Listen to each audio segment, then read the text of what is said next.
आज climate change जरी आपण सुरुवातीला उल्लेख केला, जरी आताचे विद्यमान राष्ट्रपती डोनाल्ड ट्रम्पजी त्यांची भूमिका वेगळी असेल, पण आज युनायटेड स्टेट्स हे एक डेव्हलप्ड नेशन आहे.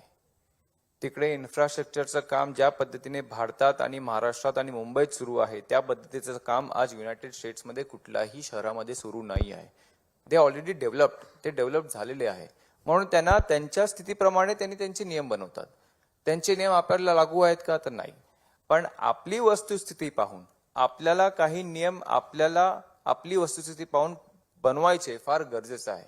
उदाहरणतः जर आपण पाहिलं असेल, आता मुंबईमध्ये रिअल एस्टेटचं जे काम सुरू आहे, शासनाचं जे काम सुरू आहे, कोस्टल रोड असेल, टनलिंगचं काम असेल, मेट्रोचं काम असेल, आणि ज्या पद्धतीने नवीन बिल्डिंगचं काम जे सुरू आहे, आता आपल्याकडे अनेक ग्रामीण भागातले लोक स्थलांतरित होऊन हे मुंबई, ठाणा, नवी मुंबई या ठिकाणी शिफ्ट होत आहेत. तर त्यांना राहण्यासाठी जागा जर पाहिजे असेल तर साहजिक आहे की ते डेव्हलपमेंट गरजेचं आहे.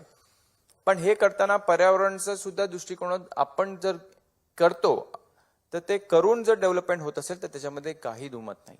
पण जर कोण पर्यावरणाचं त्याच्यामध्ये दुर्लक्ष करून जर डेव्हलपमेंट करत असेल तर नक्कीच त्याच्यावर कारवाई होणं हे अधिक महत्वाचं आहे.